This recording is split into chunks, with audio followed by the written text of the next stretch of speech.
Olá, nós vamos dar início à videoaula sobre a BNCC e o ensino de História.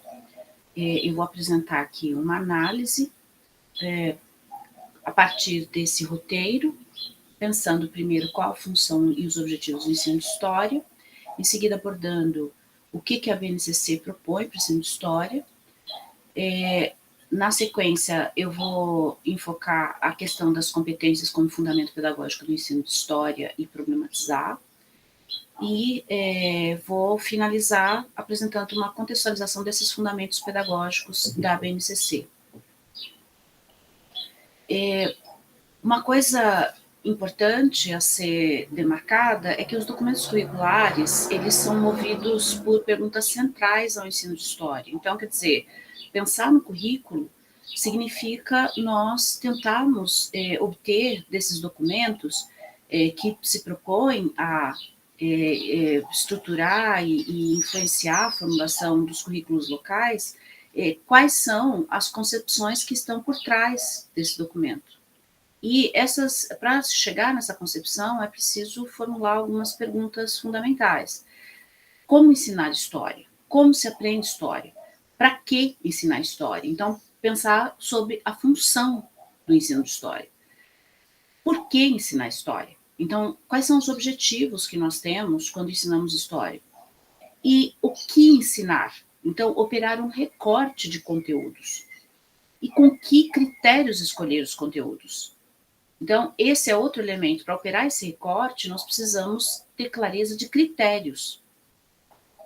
E temos que compreender que esses critérios, eles são derivados da função que o ensino de história assume dentro do nosso projeto, ou do projeto ao qual a gente se filia, e dos objetivos que o ensino de história, que são colocados para o ensino de história. São questões centrais para nós pensarmos a questão do currículo, não só para o ensino de história, mas de todos os outros componentes curriculares. Então, para poder pensar sobre isso, nós temos que retomar aquela discussão que eu já fiz com vocês nas aulas iniciais sobre a função que a história assumiu em diferentes momentos.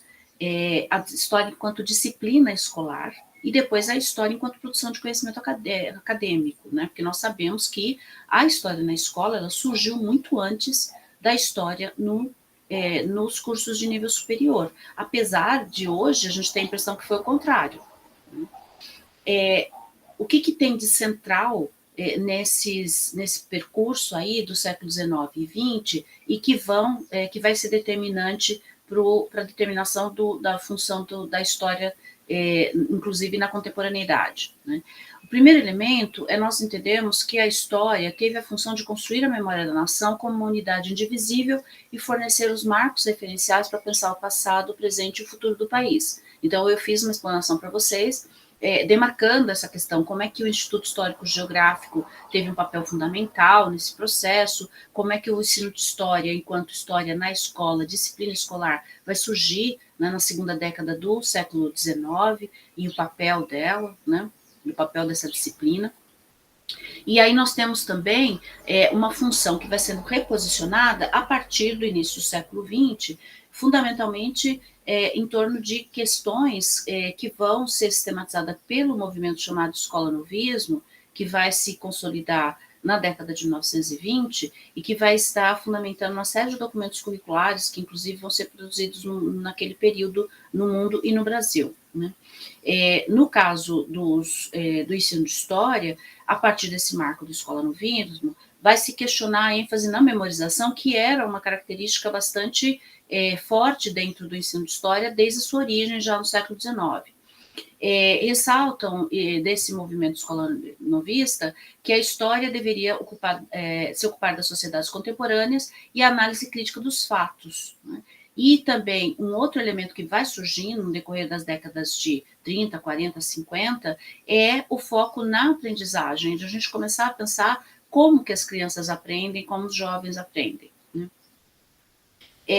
Nós temos uma interrupção desse processo reflexivo que se dá no campo do ensino, de maneira geral, e da história em particular, com o golpe militar de 1964.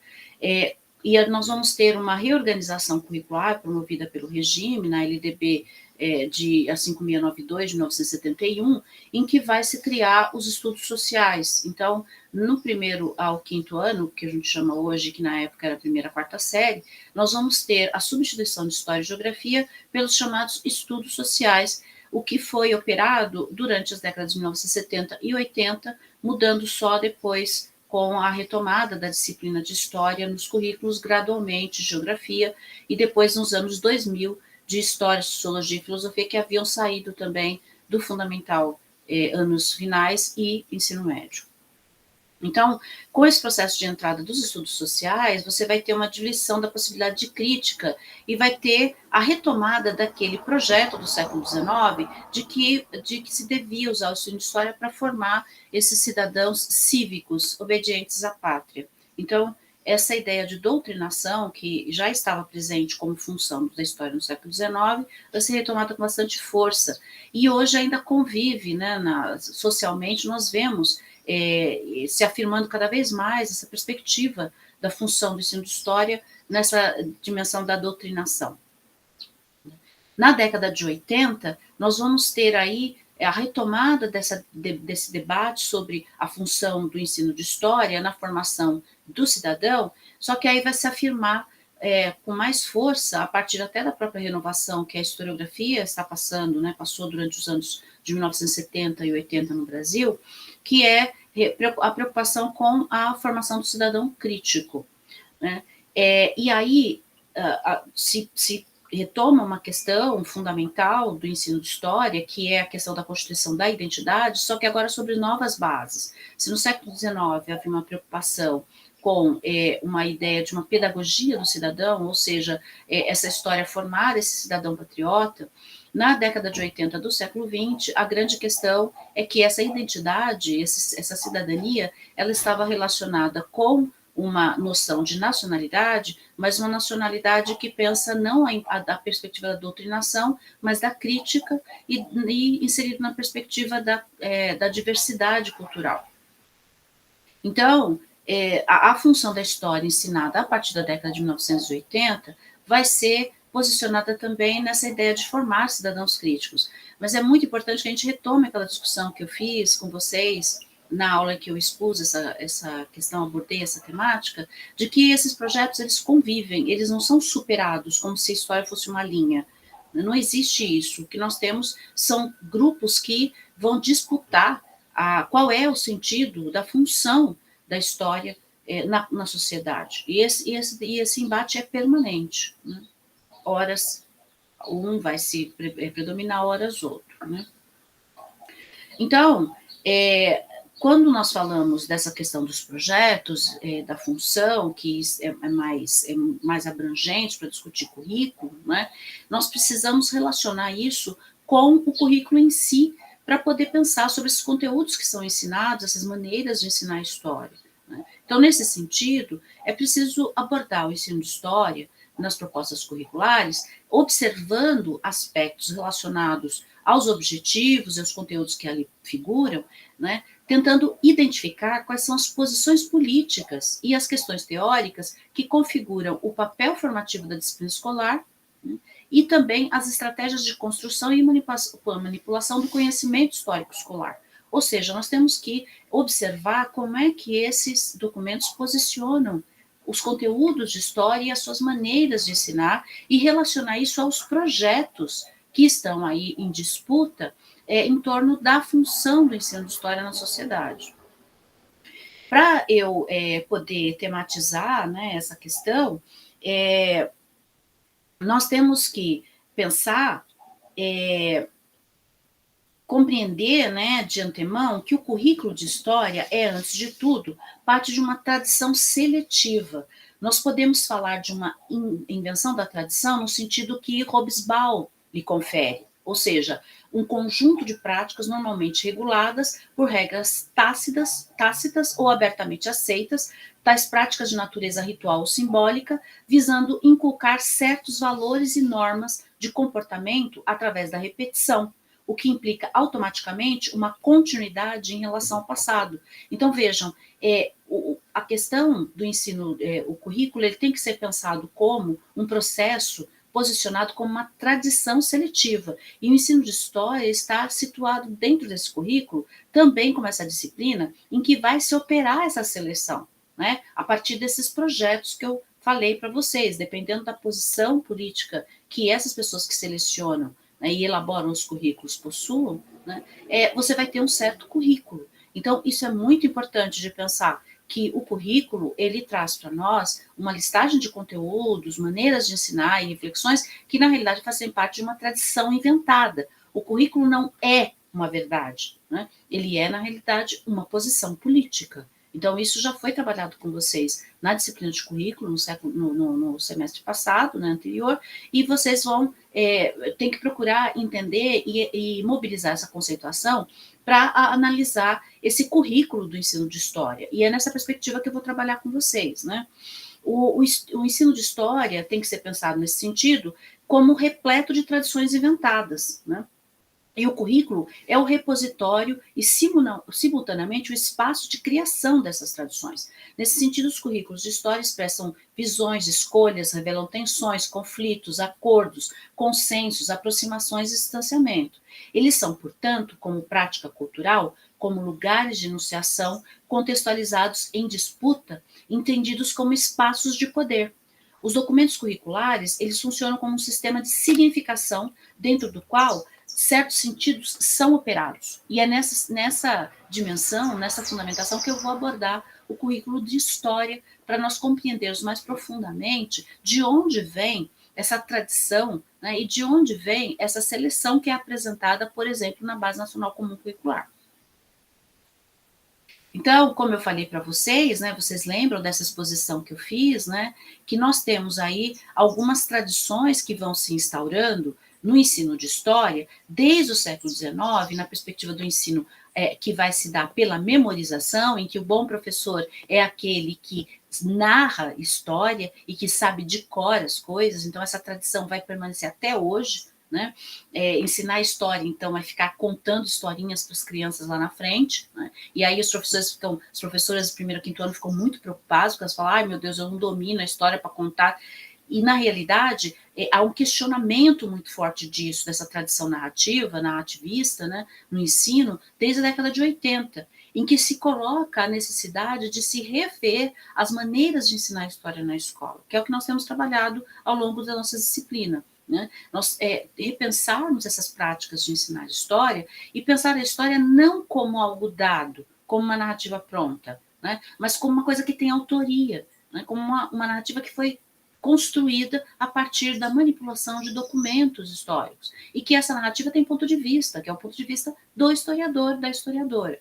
Então, esse elemento ele já vem sendo colocado nesse processo de configuração do ensino de história desde os anos 80, que colocam como novos focos de ensino, né, a noção de tempo histórico, né, e os conceitos históricos. E, além de tudo, ainda trabalham com essa noção de documento histórico. Então, a importância de trazer documentos para a sala, de ir para um museu na perspectiva da investigação, das crianças buscarem dados para desenvolver uma reflexão sobre aquela história, né, e não só ir lá e constatar uma verdade dada.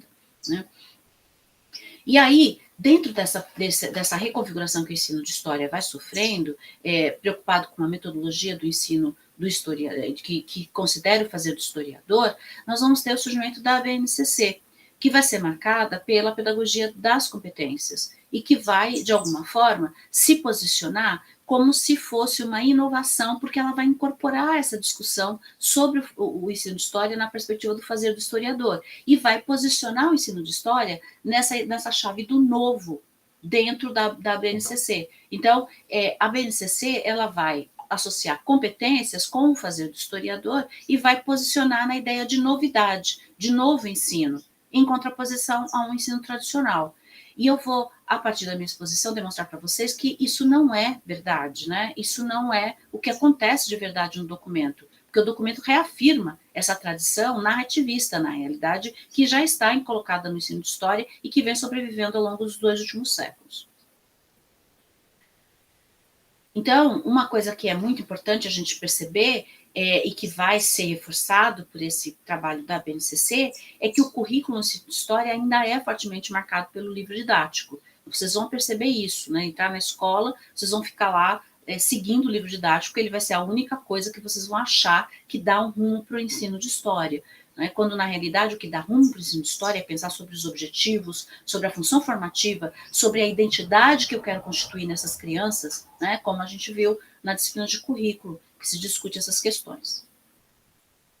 Então, o que nós vamos ver aí, né? Como eu falei para vocês, o confronto de dois projetos e duas perspectivas didáticas que colocam em campos opostos o ensino narrativo e o ensino problematizado. Né?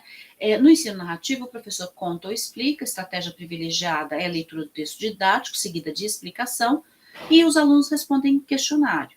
O professor acredita fortemente que o estudante aprende história lendo e assistindo aulas positivas. Então, isso é uma crença, né? E é muito reforçado no ensino superior, porque quando vocês estão aqui sentados assistindo uma aula expositiva como essa, a gente está pressupondo que vocês estão aprendendo. E a gente sabe que não é bem assim. Na realidade, a gente aprende quando a gente ressignifica, quando a gente recontextualiza, quando a gente relaciona aquilo que foi exposto com outras realidades. Né? Então, nesse sentido, a gente tem essa tradição reforçada pelas maneiras de ensinar do próprio ensino superior no campo da formação de professores. Por isso que nos últimos 20 anos se tem lutado muito pelos laboratórios, por um estágio supervisionado que seja significativo, que dê elementos para se pensar as várias disciplinas lá na relação com a sala de aula real, né, mediado pelo professor e professora que vai ajudar no estágio a pensar sobre essas questões, né? Então a gente sabe que a aula expositiva, ela em si, ela não é muito significativa para promover a aprendizagem, né? Ela é só um dos elementos para ajudar na promoção dessa aprendizagem. Então, o que a gente tem, né? As escolhas que são efetuadas no recorte curricular, elas acabam sendo centradas nessas estratégias, né? Que estão posicionadas aí as crenças que se tem no que é o ensino de história, nessa perspectiva nativista, né? Então, seja contando, seja narrando, explicando, criança e jovem só têm acesso a uma explicação e uma versão do professor e da professora. Né? Não são apresentadas várias versões de um mesmo fato, por exemplo, das crianças.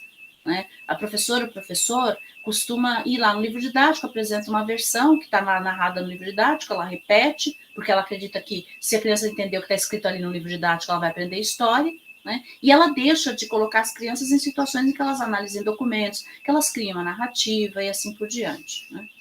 E aí nós temos um ensino problematizado que se opõe a isso, que vai trazer a ideia do fazer do historiador como uma perspectiva importante para a criança aprender efetivamente história. Então, ela lidar com a formulação de hipóteses, a criação de um problema investigativo, ela ir lá nos documentos, tentar construir uma narrativa a partir do que ela descobre, né?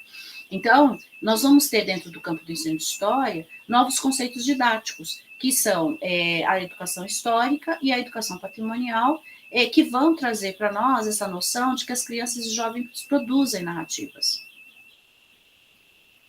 Então, nós temos aí esse ensino problematizador, né, sendo influenciado muito pelos estudos no campo da academia, de uma perspectiva de história também diferenciada, que é a história-problema, que vai se pautar pela chamada história dos análises, que é uma história que desde a década de 30, já do século passado, vem se configurando. E também nós temos influência da história social, de perspectiva marxista, a história cultural, que vai se desenvolver a partir da década de 20, a história cultural, no caso, vai se desenvolver a partir da década de 70 no Brasil, e vai influenciar na formulação dessa nova proposição de ensino. Eu vou ter que interromper por causa desse alarme que disparou aqui, gente.